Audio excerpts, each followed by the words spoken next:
Hey everybody, this is Todd and Chris with Coyote Fieldcraft, and we're going to talk about kind of a critical subject since we're here in the dead heat of summer. And down here in southeast New Mexico, I'll tell you what, it is hot. Very hot. And we're going to talk about water and how critical and important of a resource this is. And it is there, and then when it's not. Tap water is there. It's beautiful. It's great when you can open that spigot and it's there. But what do you do when it's not? And that's what we're going to talk about today of how do you deal with this issue, this challenge of when you don't have water coming out of the tap. Talk about how much water do you actually need? Do you know how much water you need per person in your house, for the animals in your house? If your plan is to stay or to go, how does that influence and impact your water ideas, your water capacities in both of those aspects? And there's a lot more that we're going to talk about as well. So thank you for joining us, and I think you'll get a lot out of this episode. So really, the water is a problem. People don't think about it. It's not something you can ignore.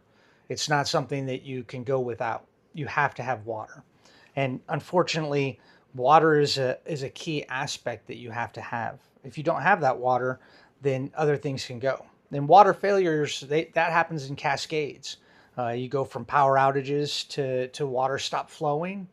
Then you go to stored water runs low. You got sanitation declines, so you're not cleaning yourself. Then you got unsafe water sources that use. Then you're going to end up with some kind of illness from that, and then your options become very limited in that. So those aspects, as you go down that cascading thing, there is really something that you have to focus on. Things change rather rapidly. We've seen the earthquakes.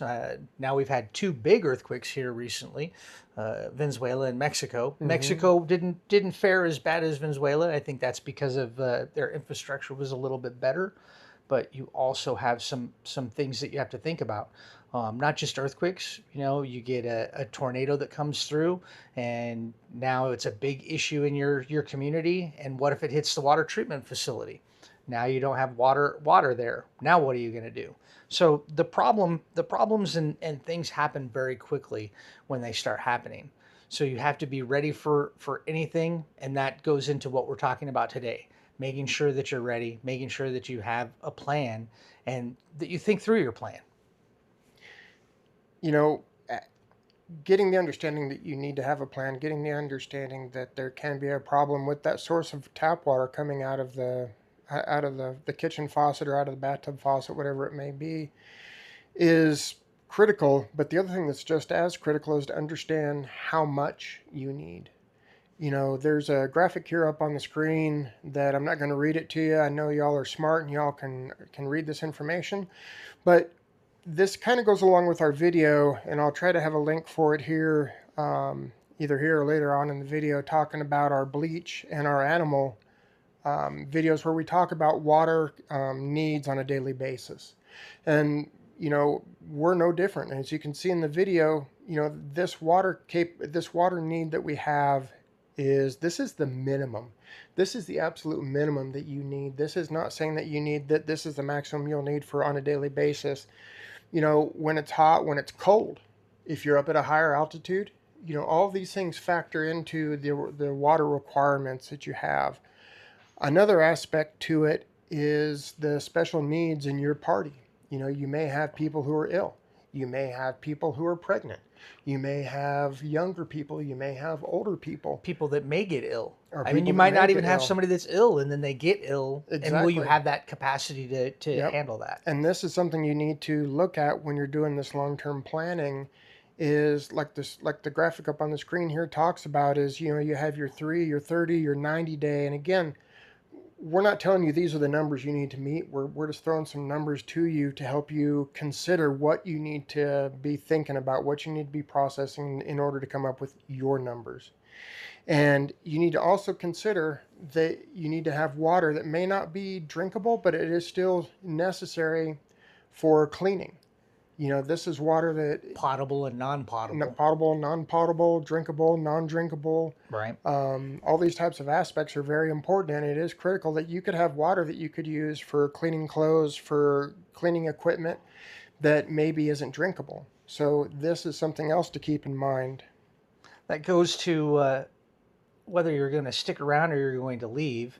If you're going to stick around, that means you have to have the stored water. And how are you going to store it? What's your primary plan for storage and storing your water? Different storage options. Are you going to use big 55-gallon drums? Are you going to use we've seen those Mm-hmm. fillers that you can buy the bags, and emergency happens, you fill up the tap water into the bathtub, or you just fill your bathtub. Do you know the rotation and shelf life? Making sure that you rotate it. Are you stabilizing your water? Are you using chlorine or bleach to stabilize it to make it last longer? Protecting from contamination, i.e., you do pour the water into your bathtub, you don't have a bag, and you just pour it in your bathtub. Now you have to worry about different kinds of contamination. Also, contamination from if you're using rain runoff, are you getting contamination from your roof or other pesticides that might be out there? And then the biggest thing, build the redundancy.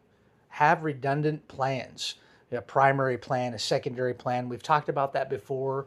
We've talked about making sure that you have redundancy in your plans, making sure that you have stuff available. It's a big deal to make sure. Again, like I said before, water isn't something you can just blow off. It isn't a I don't really need water. You will die if you don't have water. And we all know this. So this is why we're talking about making sure that you understand how to go through that process. I think that kind of led very well into talking about bugging out. Bugging out is something that some people may have as their A plan, and other people it may be their C or D plan when it comes to Maybe, how they're gonna handle an emergency. or Yeah, how bad the emergency or how is. bad the emergency is. Right. Exactly. So this is something else that you need to at least be aware of and be familiar with, if not already have a plan established for what's going to happen if you need to. I'm not saying this is your A plan, but I'm saying that if you need you need to have it in your head, and you need to have a plan for it if you do have to do it. Because this having to bug out is going to radically change your whole outlook, your whole view of water and what you can And do, how you can are handle you it. car bugging out? Are you Yep, walking? Are you I mean, what's the mode of transportation? Are you taking a bike? yep. What how are You you know, traveling? and water, a gallon of water weighs 8.3 pounds. 8.3. So It is not it is not light. no, and that we're just talking about the weight at that point. We're not even talking about the area that it takes up. When you're looking at a vehicle, like let's say you're going to load up an SUV to be able to bug out in your SUV with your 4 kids, or your 2 kids, even your dog, your wife. And now, how much stuff can you carry In your with that vehicle, in your right? vehicle Because when now you're? you're not just talking water. You've Yep, got food. You've got the sustenance of life of what you need. yep. Um, When you look at it, this is interesting. I was kind of playing around with some numbers, and let's say that the payload capacity on an average SUV is 1,000 pounds. And we're not talking trailers, anything like that. We're talking just in the vehicle itself.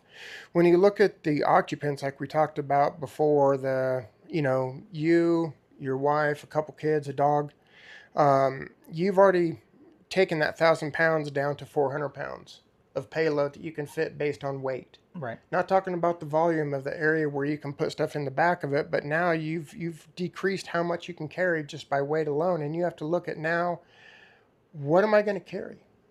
And that is why we're talking about, when you're looking at bugging out, you need to look at this and say, okay, I need to carry enough water to get to my next stop. I need to look at where my next stop is going to be based on how much water I'm carrying or capable of carrying. Because if I have to carry, food, shelter, clothing, medical supplies, all this type of stuff, how much weight, how much area is that really going to leave me to carry for water? Right. And so these are the things you need to think about when you're looking at your bug out plan. I'm not saying no, don't have one. I'm saying have one, but plan it. Make sure you understand what your capabilities are going to be I think from it. people are starting to see a trend with us about talking about planning and making sure that we do plan. Big thing too, if you're planning, how are you going to find water? Like what are you going to do in order to find that water? Um, the, it's a it's not like it's just around the corner and you can turn on a faucet again. What are the sources in your area, sources in your home? Often people don't realize, but toilets, behind the toilet you've got a reservoir of water there. People think toilet, ooh, but they don't realize that the water in the reservoir behind it is still potable, still drinkable if you need that water, but it's still water no matter what.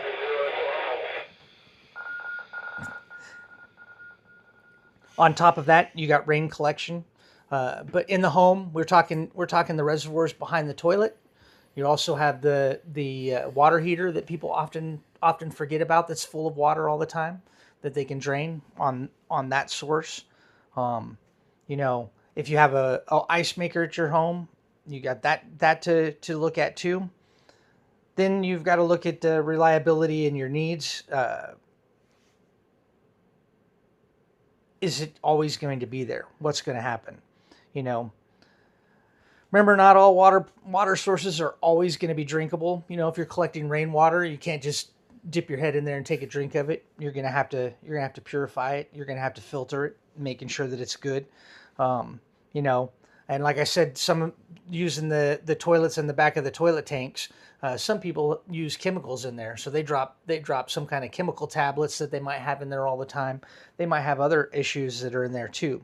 Um, but a lot of other things. You got water softeners. You've got fountains, pools, ponds, bird ponds, fish and koi ponds. I mean, you've got a lot of different options to look at. Now, here where we're at in the New Mexico southwest area, it's warm out here, but we do have some farming capacities, and we do have some pumped in ponds and stuff around that you could go and get water from there. But again, it doesn't mean that there's water it's automatically drinkable. Right. So you got to think through that process of, okay, knowing your area and knowing where the water sources are, not just your home, but outsourcing to other areas. Are there ponds around? Do your neighbors have a pool? Do you have a pool? Um, all the different things. Golf courses, often people don't think about the golf course, but are there ponds on the golf course? And just aspects like that. Looking at the possible water sources like you're talking about, I think it's safe to say that unless you are 100% sure that that water source is safe, you need to treat all of them as unsafe until proven otherwise. And make sure that You know, you brought up a really good point about the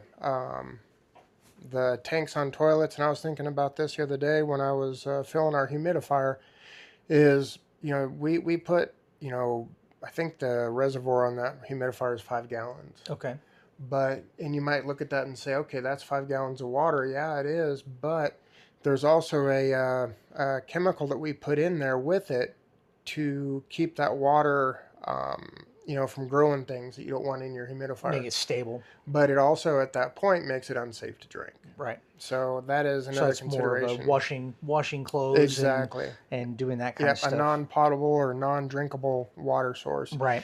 And this is why we need to look at and understand the hazards that can be in water. And like I said, we kind of touched on this in our bleach video. And again, if you haven't watched it, please watch it. There's a lot of good information in there that talks about disinfecting water. The water hazards that you need to look out for is obviously such as your sediment, your bacteria, your viruses, chemical contamination, like we just talked about. Some of the things we use to help clean up the water to make it usable would be our filtration systems. And looking at the graphic that's up on the screen here, there's information listed there that'll help you understand what the difference is between the filtration, the purification, and the disinfection of the water. We kind of talked about this again in the bleach video that we went over.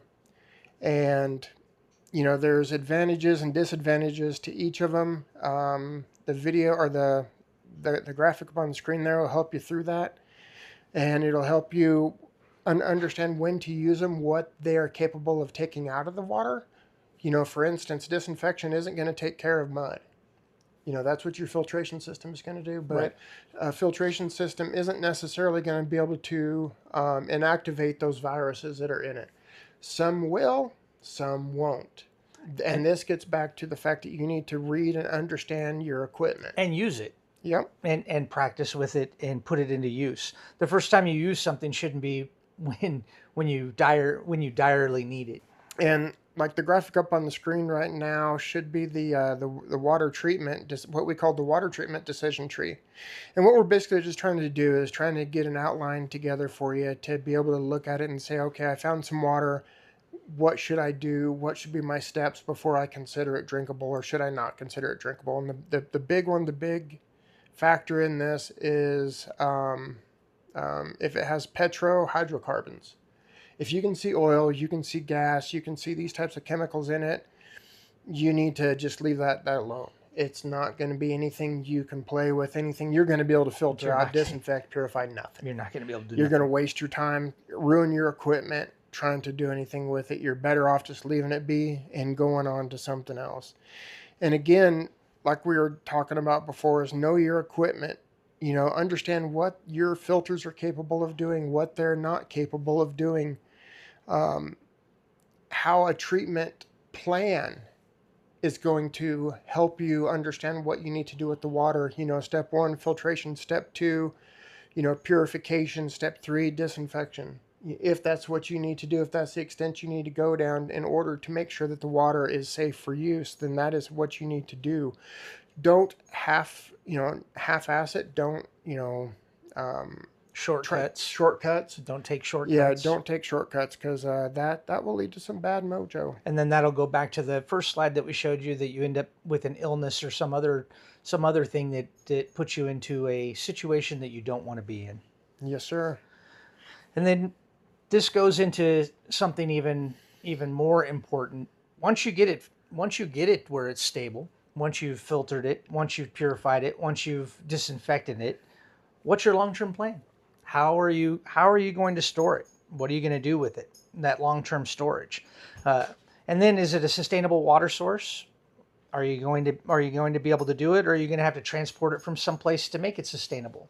And then, well pump water, and from secondary sources. Do you have a well? Do you have a power source to get that well? Yep. A lot of people think, oh, I'll just use a hand pump. Well, most people don't realize that most hand pumps are 50 feet, Mm-hmm. 50 to 75 feet. If you've got a 250-foot well, that hand pump's probably not going to get the job done. And then what are you going to do to get the water if that's your secondary mode of getting it? Now, your storage capacity, how much area do you have so you can store the water? Not everybody has a garage that they can just put 300 gallons of water into. Not everybody has a 25,000 gallon tub that they can put in their backyard. Some people have that capability, but not many people do. So how are you going to store the water? And if you can't store the water, then what are you doing to be able to get your daily intake of water, and what mode are you going to get it, and how are you going to do that? And then that goes back to the equipment, and keeping the equipment that you have, making sure that you maintain it, and not only maintain it, but do you know how to use it for your planning and storage and keeping everything there? Are you testing the water? Do you know how to test the water? Do you know what you're looking for when you test the water?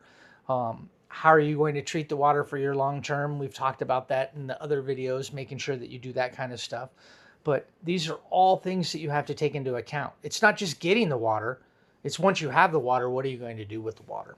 And then Yep. that goes back to the next segment that you're going to be talking about is the water plan. And we probably beat this horse until it's dead, but there's a reason that we do.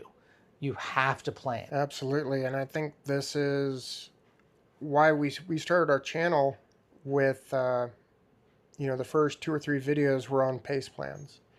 And the reason for that was to stress how important it is to pre-think about these challenges that you're going to have later, and what is going to be your solution for them. And I chose that phrase pre-think intentionally because that kind of simplifies down to what a PACE plan helps you do. Is it helps you sandbox, it helps you think about, okay, if this happens, what do I do? If this happens, what do I do? And that is the whole point of this, and that is the whole point of this conversation that we're having with you about water, is we're not telling you how to handle or how to solve your water problem, your water shortage problem. We're not telling you what sort of transportation you should use to go get water in the What long term. containers you should store it in, we're, any of we're that. telling you you need to think about these, you need to plan this, and we're here to help you get that mindset to where you're thinking about this and coming up with these ideas. So if you haven't watched those PACE videos yet, go back and watch them, because that's where you understand how to use these tools to help you solve these problems. And that leads into us talking about the all of the stuff that we just talked about. You know, it it's about being prepared, but it isn't about having expensive equipment. You know, we talked about the video that we did last week, bleach, and how it's a simple product. It's not that expensive. Was it $2? Two fifty, yeah, something like that. Um, but it's also understanding and making Mm-hmm. sure that, you know, we beat it to death, but there's a reason that we do beat planning to death, because it's the bedrock of everything. It's planning through the situations. It isn't about having the most money or the most expensive things. It's about knowing what you do have and how to use it. Thank y'all so much for taking the time to join us on these videos. This is a topic that Chris is saying is we're very passionate about. And we're very passionate about it because we want everybody to succeed. We want you to be successful in the future. And having this skill set helps you, whether it's you're planning for um, a disaster, whether you're planning for an earthquake, whether you're planning for a snowstorm, or just your daily life. I mean, daily life, people don't realize the daily life of, you know, you had to exert yourself because your car broke down and you're miles away from anything, And your cell and phone don't work. your cell phone doesn't work, and now you got to hoof it. Yep. So, And you got, and it's 110 degrees yeah, outside. what do you do? And have you prepared for that? And do you have the Equipment. necessities and equipment in your car with Yeah, you? absolutely. And that goes back to everything that we all always talk about, is being prepared, and that means planning and planning the process. Yep. That goes for water, and unfortunately, water is something we just can't live without. Yep, it's one of those necessary evils, isn't it? You've got to have water. So we hope you enjoyed the video. We hope that you join us on this journey. We'd love to see your comments. If you have ideas, if we missed a point, let us know. We can Yep. circle back and make sure we hit it. We're here for you guys and trying to do stuff that is meaningful not only to ourselves, but we think it'll be meaningful for everybody else too. Absolutely. And like we try to say in the end of all of our videos, is take care of yourself, eat right, and I guess in alignment with this video, drink a lot of water. A lot of water. You A lot of know. water. And exercise. And remember that you got those out there that are counting on you to take care of them. So take care of yourself. Thank you all so much. Thank you.